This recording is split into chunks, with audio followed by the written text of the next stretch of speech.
On my 27th birthday, the room smelled like money. Crystal glasses, perfume, laughter that didn't belong to me. My grandfather lifted his champagne and smiled. "How do you spend your $400,000 trust fund, Evelyn?" The world tilted. I blinked once, twice. What trust fund? The fork stopped clinking. My mother's hand froze mid-gesture. My father's throat moved like he'd swallowed a stone. Then Grandpa turned calm as ever. Where did the money go? His question split the air open, and in that silence, under chandeliers and fake smiles, I realized this dinner wasn't a celebration. It was an execution. My name is Evelyn Hart, and until that night, I thought I understood my family. I grew up believing success was measured in silence. Smile at the table, don't ask too many questions, and never talk about money. I lived in San Francisco now, far from their marble floors and polished cars, working as a freelance designer out of a small apartment in the Mission District. The walls peeled, the pipes hissed, but it was mine. I'd spend nights sketching logos while the city hummed outside coffee cooling beside overdue bills. My parents, James and Victoria, lived 20 minutes away in Marin County, 4 bedrooms, a pool, a Tesla for each. We talked, but never about real things. Calls began with "how's work" and ended before I could answer.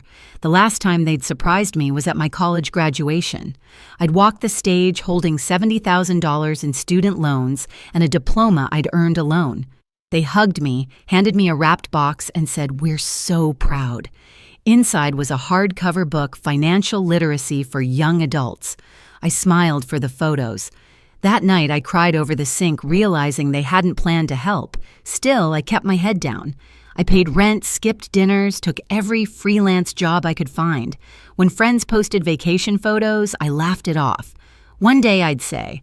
One day, I'd make enough to breathe.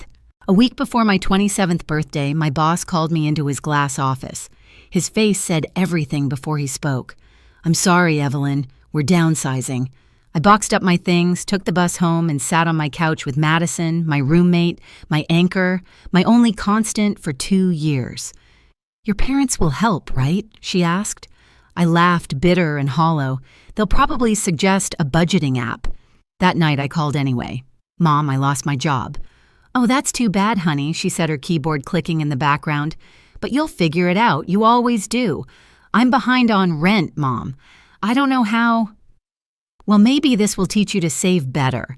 Anyway, we're making reservations for your birthday dinner, Atelier Cren, 7:30. Don't be late. Mom, that place is $300 a plate." She laughed. "Don't be cheap, Evelyn. It's your birthday. Dress nicely." The line went dead before I could say goodbye. I stared at my reflection in the dark TV screen, tired eyes, split ends, lipstick fading. $300 a plate, I whispered. "That's half my grocery budget." Madison looked up from the couch. "You don't have to go." "Yeah, I do. In my family, skipping dinner is worse than blasphemy." So I circled the date on the calendar the way people mark the day they'll face a firing squad. The week dragged toward my birthday like a slow leak. I tried to stay busy sending resumes, updating my portfolio, but rejection emails piled up faster than I could open them. My savings account dipped under 4 digits. Every noise from the hallway made me flinch, half expecting the landlord's knock. By Friday, I'd stopped sleeping. Madison found me at 2 a.m., still hunched over my laptop. "Eve, go to bed," she said softly. "I can't. If I stop, I'll think about it." "About what?" "That dinner. Them. Acting like everything's perfect while I'm falling apart." She squeezed my shoulder. "Then make it the last time they treat you like that." I didn't know what she meant yet, but those words stayed. Saturday came bright and sharp. I stood in front of my closet staring at the same 3 options. Jeans too faded, a blazer missing a button, and a black dress I'd bought 3 years ago for a job interview. I chose the dress. It still fit mostly. On the bus ride to the restaurant, I watched people through the window, tourists laughing, couples holding hands, a kid licking ice cream that dripped down his arm. I envied how simple their moments were. Atelier Cren shimmered with glass and gold. My parents were already seated when I arrived, my mother in a red silk dress, my father in his tailored navy suit. The table gleamed with wine glasses and silverware I couldn't name. "Happy birthday, sweetheart." Mom air-kissed me, her perfume so strong it made my eyes sting. Dad smiled. "You look tired. Rough week." "Lost my job," I said quietly. He nodded like I'd mentioned the weather. "Well, that happens. You'll bounce back." They launched into stories about their Europe trip, the new Tesla's autopilot feature, a renovation project for the guest bathroom. My words dissolved in the noise. I kept glancing at the door, counting the minutes. I was supposed to feel celebrated, but I felt like a prop in their perfect picture. Then the door opened. A ripple of surprise swept the room as my grandfather walked in. Robert Hart, silver-haired, tall, every step measured. The maitre d' nearly tripped, trying to escort him. My mother's smile faltered. "Dad, what are you doing here?" she asked, voice an octave too high. "Celebrating my granddaughter, of course." His eyes found mine. "Happy birthday, Evelyn." He hugged me real solid warm, and I felt the first breath I'd taken all night. "I didn't know you were coming," I said. "Wouldn't miss it for the world."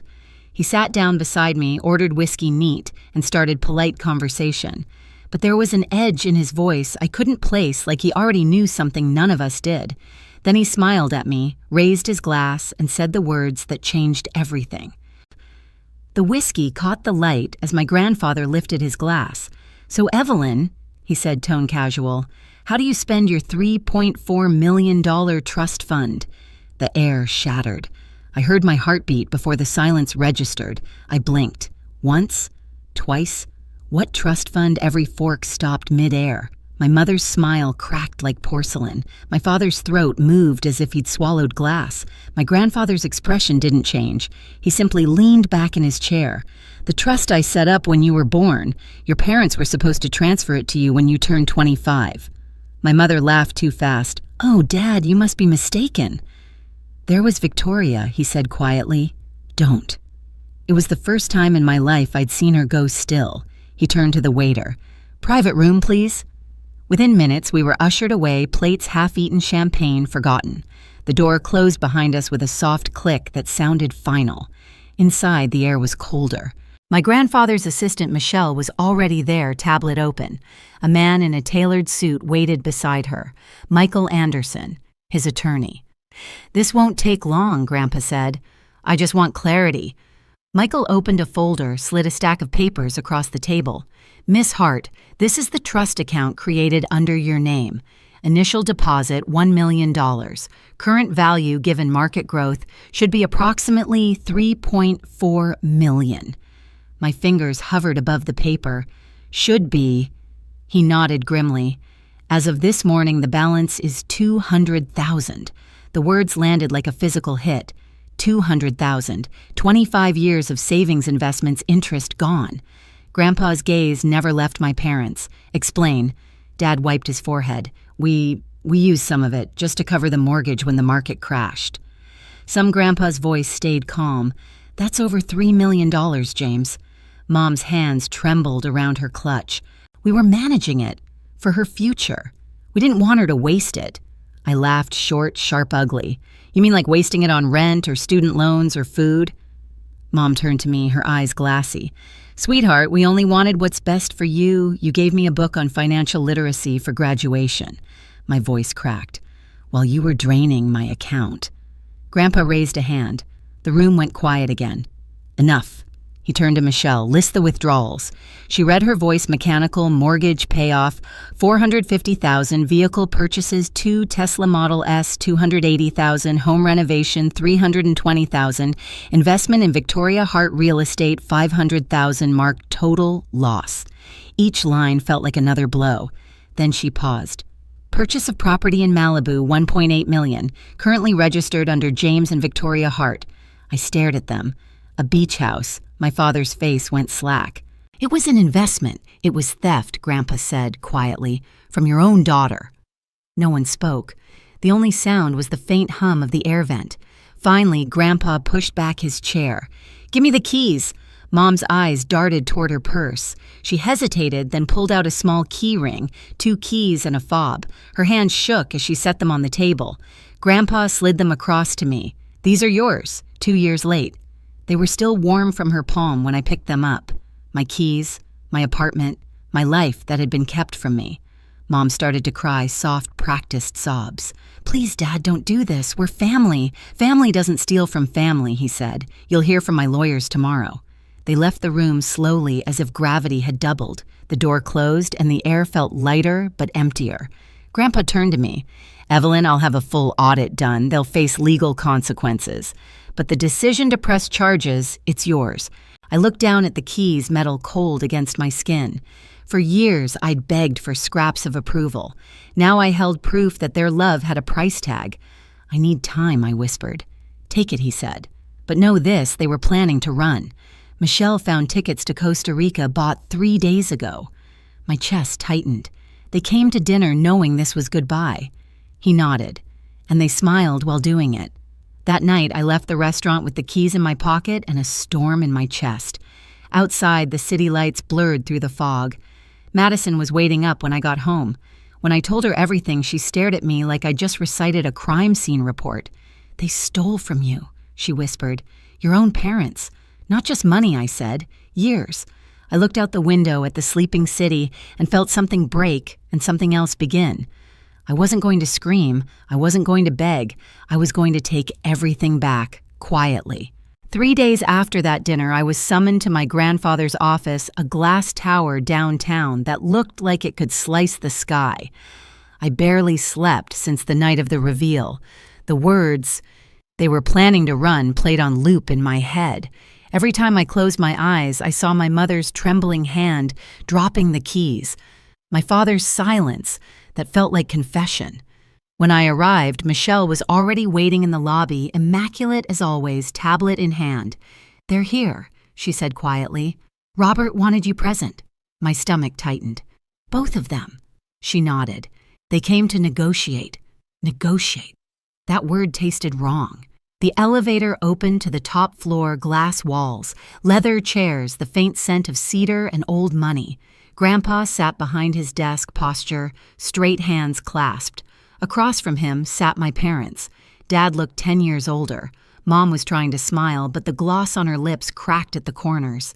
Evelyn Grandpa said, voice steady, "Sit." I sat opposite them. No one spoke for a moment. The only sound was the ticking of the antique clock on the wall. Finally, Dad cleared his throat. "We didn't mean for it to go this far. We were just..."